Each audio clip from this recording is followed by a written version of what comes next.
Muchos otros también escribieron relatos más o menos parecidos a estos evangelios, pero que combinaban relatos que probablemente fueron reales con otros.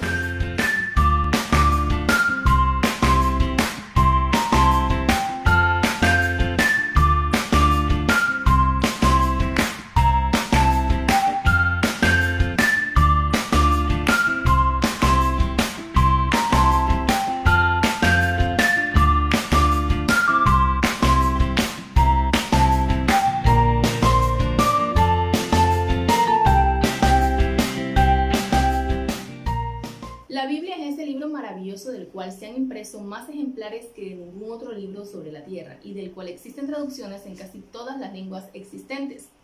Un libro que ilumina a la humanidad y fortalece a quien lo lee y lo medita. Pero nos hacemos la pregunta, ¿cómo llegó a nosotros? ¿Cómo se formó? ¿Por qué tiene 73 libros y no 80 o 50 libros? ¿Cómo sabemos que esos son los libros y no son otros?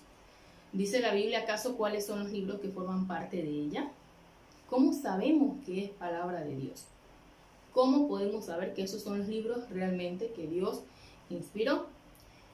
Algunas personas afirman que se emocionan cuando leen la Biblia, pero también hay otros que leen libros de otra índole y también se emocionan. Ese no es entonces un criterio sólido de inspiración divina. Otros afirman que es palabra de Dios porque habla de Dios. Pero existen otros libros religiosos que también hablan de Dios y no son palabra de Dios. Otros más contestan, estoy seguro de que ella es palabra de Dios porque el Espíritu Santo así me lo inspira. Pero otros grupos no cristianos afirman exactamente lo mismo de sus libros y dicen que un ángel se los reveló o afirman que lo recibieron de un arcángel o que escribieron casi escuchando los dictados de Dios. Entonces, para contestar con certeza estas preguntas, debemos primeramente remontarnos a los tiempos de Jesús para formarnos una idea segura de cómo se dieron los hechos. Cuando Jesús vino a nosotros y durante su vida pública se dedicó a predicar y a enseñar, escogió a 12 apóstoles y fundó una sola iglesia, a la que le otorgó poderes espirituales específicos.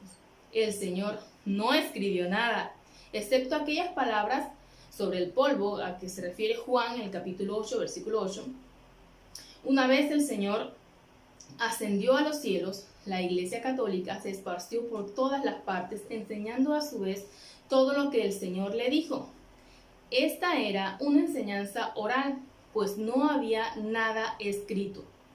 Conforme se iban desarrollando las comunidades cristianas, se fueron presentando situaciones que requerían la intervención de algún apóstol para aclarar, moderar o atender aspectos de diversa índole.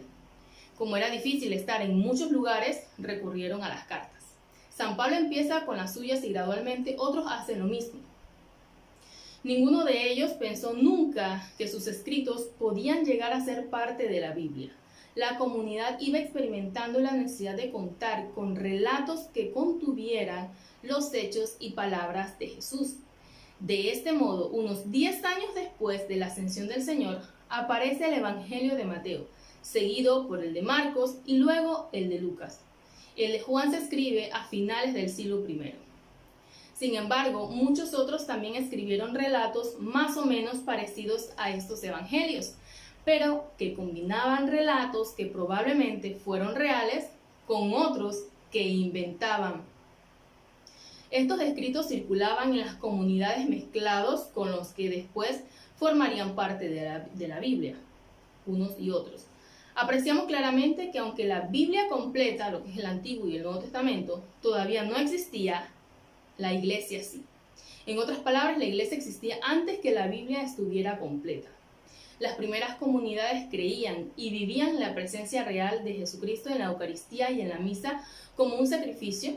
Creían y aceptaban la autoridad de los sacerdotes y obispos, especialmente del obispo de Roma, el Papa, quien era reconocido como suprema autoridad por las comunidades cristianas de todo el mundo. Durante este periodo, la Iglesia se movía doctrinalmente por la tradición apostólica. San Clemente, por ejemplo, y San Ignacio fueron discípulos directos de los apóstoles. Lo que Jesús les enseñó fue fielmente enseñado a su vez a otros. Todo esto según le enseñó San Pablo a Timoteo.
Como se aprecia, existían personas muy santas y doctas que tenían opiniones distintas entre sí sobre cuáles eran los libros que debían formar parte de la Biblia.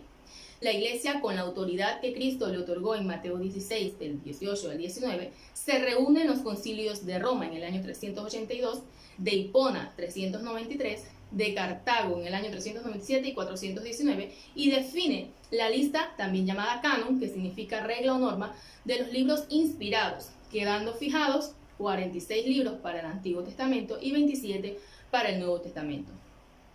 De este modo, el canon de la Biblia queda definitivamente cerrado.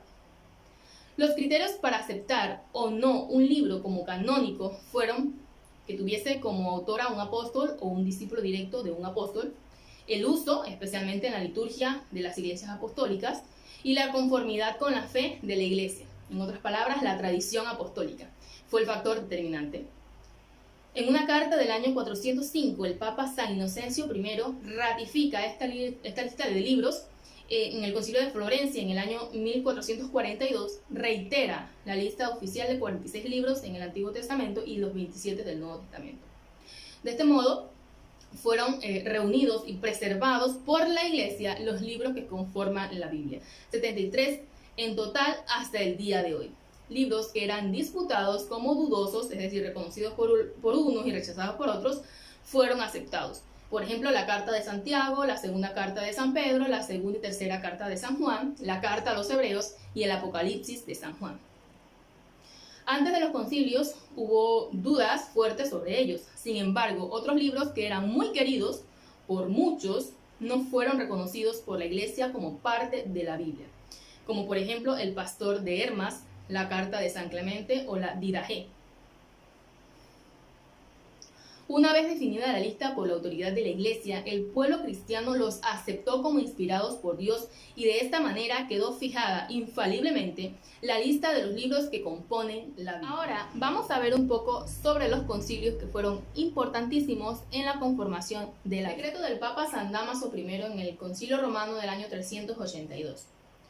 Asimismo se dijo: ahora hay que tratar de las escrituras divinas, que es lo que ha de recibir la Iglesia Católica y que debe evitar. Así empieza la relación en el Antiguo Testamento. Un libro del Génesis, un libro del Éxodo, un libro de Levítico, un libro de los Números, Deuteronomio, libro de Jesús Navé, un libro de los Jueces, un libro de Ruth, 4 libros de los Reyes, 2 libros de los Paralipómenos, un libro de 150 salmos, 3 libros de Salomón, un libro de Proverbios, un libro de Eclesiastés, un libro de Cantar de los Cantares, igualmente un libro de la Sabiduría, un libro del Eclesiástico. Sigue la relación con los profetas, un libro de Isaías, un libro de Jeremías, con Sinoc, es decir, sus lamentaciones, un libro de Ezequiel, un libro de Daniel, un libro de Oseas, un libro de Amós, un libro de Miqueas, de Joel, de Abdías, un libro de Jonás, un libro de Nahum, un libro de Habacuc, un libro de Sofonías y uno de Ageo, un libro de Zacarías, un libro de Malaquías, y luego sigue la relación con las historias, un libro de Job, un libro de Tobías, 2 libros de Esdras, un libro de Esther, un libro de Judith, 2 libros de los Macabeos. Sigue la relación de las escrituras del Nuevo Testamento que recibe la Santa Iglesia Católica. Un libro de los Evangelios según San Mateo, un libro según Marcos, un libro según Lucas, un libro según Juan, epístolas de Pablo Apóstol en número de 14, una a los romanos, 2 a los corintios, una a los efesios, 2 a los tesalonicenses, una a los gálatas, una a los filipenses, una a los colosenses, 2 a Timoteo, una a Tito, una a Filemón, una a los hebreos. Asimismo, un libro del Apocalipsis de Juan y un libro de los Hechos de los Apóstoles. Asimismo, las epístolas canónicas en número de 7, 2 epístolas de Pedro, una epístola de Santiago apóstol, una epístola de Juan, 2 epístolas de otro Juan, presbítero, una epístola de Judas, Celotes, apóstol, y así acaba el canon del Nuevo Testamento. De igual manera se ha estipulado, después del anuncio de todas estas escrituras proféticas y evangélicas, o también apostólicas, las cuales hemos enlistado anteriormente como escrituras. Sobre las mismas, por la gracia de Dios, la Iglesia Católica es cimentada. Hemos considerado que debe ser anunciado que aunque todas las iglesias católicas propagadas en el mundo entero acaban solo una cámara nupcial de Cristo, no obstante la Santa Iglesia Romana ha sido posicionada al frente, no por las decisiones conciliares de otras iglesias, sino porque ha recibido la primacía por la voz evangélica de nuestro Señor y Salvador, quien dijo: tú eres Pedro, y sobre esta piedra edificaré mi iglesia, y las puertas del abismo no prevalecerán contra ella, es decir, no la derrotarán. Y a ti te daré las llaves del reino de los cielos. Lo que atares sobre la tierra será atado en los cielos. Lo que desatares sobre la tierra quedará desatado en los cielos. Esta lista de 46 libros en el Antiguo Testamento y 27 libros en el Nuevo Testamento fue reconfirmada en el Concilio de Cartago en el año 397 después de Cristo. La traducción de San Jerónimo, la Vulgata, es hasta estos días la Biblia oficial de la Iglesia Católica. Las Biblias que usan los católicos actualmente tienen los mismos 46 libros en el Antiguo Testamento como los ha tenido desde antes del principio de la cristiandad. Concilio de Hipona en el año 393, Canon 36, año 393 después de Cristo, Concilio de Hipona. Se ha decidido que fuera de las escrituras canónicas nada se lea en la iglesia bajo el nombre de escrituras divinas. Ahora bien, las escrituras canónicas son Génesis, Éxodo, Levítico, Números, Deuteronomio, Jesús Navé, Jueces, Ruth, 4 Evangelios de Reyes, 2 libros de los Paralipómenos, Job, Salterio de David, 5 libros de Salomón, Proverbios, Eclesiastés, Cantar de los Cantares, Sabiduría, Sirach, 12 libros de los profetas, Isaías, Jeremías, Daniel, Ezequiel, Tobías, Judith, Esther, 2 libros de Esdras, 2 libros de los Macabeos. Ese es el canon 36 del año 393 después de Cristo. Aproximadamente en este tiempo San Jerónimo comenzó a utilizar el texto hebreo para su traducción del Antiguo Testamento a la Vulgata en latín.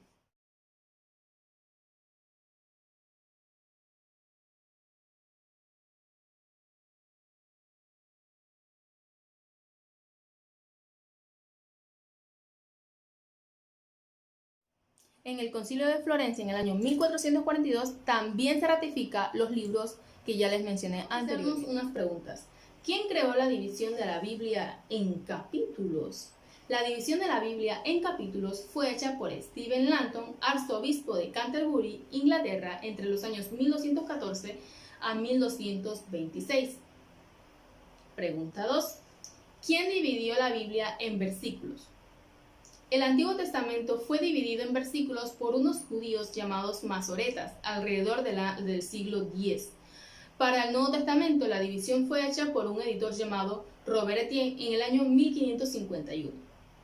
Aquellas personas que atacan a la Iglesia Católica y se denominan cristianas, se les podrían hacer algunas preguntas. ¿La Biblia que usted usa, de dónde viene? ¿Tiene documentación al respecto? ¿En qué parte de su Biblia dice que los evangelios los escribieron Mateo, Marcos, Lucas y Juan? ¿Puede mencionar algún texto en la Biblia en que se indique cuáles libros componen el Antiguo Testamento o cuáles libros componen el Nuevo Testamento? ¿Tiene alguna cita bíblica que diga eso? 4. ¿Podría mencionar un texto de la Biblia que diga que el autor del libro de los Hebreos estaba inspirado por el Espíritu Santo? 5. ¿En qué parte de la Biblia Jesús o los apóstoles cobraron o pagaron diezmos? 6. ¿En qué parte de la Biblia Dios mandó abolir las vestiduras sacerdotales que él mismo había prescrito en el libro de Levítico y la cambió por saco y corbata? 7. Si su iglesia existía desde los tiempos de Jesús, ¿por qué solo aparece la Iglesia Católica cuando Colón descubrió América? ¿Y por qué los primeros evangelizadores en América eran solamente católicos? ¿Por qué dicen que el emperador Constantino creó la Iglesia Católica y acabó con la Iglesia de Cristo? ¿Acaso Constantino era más poderoso que Cristo? ¿O Cristo mintió? ¿Acaso no habían existido ya más de 20 papas? Si su iglesia verdadera sale de la Biblia, entonces, ¿cuál fue la iglesia que existió antes de que se publicara la primera Biblia completa, 3 siglos después de Cristo? ¿Por qué la primera edición de la Biblia protestante de Casiodoro de la Reina, conocida como la Reina Valera, contenía 73 libros al igual que las Biblias católicas? ¿Por qué le recortaron a 66 en posteriores ediciones? No dicen que la Iglesia Católica le agregó libros a la Biblia y que la Biblia original era de 66 libros, si las Biblias protestantes más antiguas tenían todas 73 libros. ¿Cómo pueden probar que la Biblia original tenía solo 66? Todas las iglesias protestantes provienen de sus fundadores Lutero y Calvino, pero ellos veneraban y exaltaban a María como la madre de Jesús, hijo de Dios. Entonces, ¿por qué ustedes ya no la veneran? En conclusión, amigos, a la pregunta ¿cómo saber que la Biblia es palabra de Dios?, contestamos que sabemos que la Biblia es palabra de Dios porque la hemos recibido de la iglesia. De ningún otro libro religioso se puede afirmar lo mismo. Si la iglesia nos hubiera dicho que en vez de 27 libros del Nuevo Testamento eran 30, hoy lo creeríamos sin dudarlo. Ella es la única institución con autoridad divina para interpretarla. Fuera de esta certeza, no existe sobre la tierra ninguna garantía de que la Biblia sea la palabra de Dios. Confiar en la Biblia es confiar y aceptar en la autoridad de la Iglesia. Es una contradicción decir que se acepta la Biblia y solo la Biblia y que se rechaza la autoridad de la Iglesia, que fue la que nos la dio como inspiración de Dios. En el siglo IV, San Agustín lo expresa así: Oh Señor, yo no prestaría fe a tu evangelio si no me moviera a ello la autoridad de la Iglesia Católica. Y el cardenal Newman decía lo siguiente: profundizar en la historia es dejar de ser protestante, porque sabía que solamente yéndonos un poquito más atrás nos damos cuenta que la encargada de transmitir la fe con autoridad es la Iglesia. Si te ha gustado este video, no te olvides darle like, suscribirte si aún no lo has hecho y nos vemos en el siguiente video. Dios te bendiga.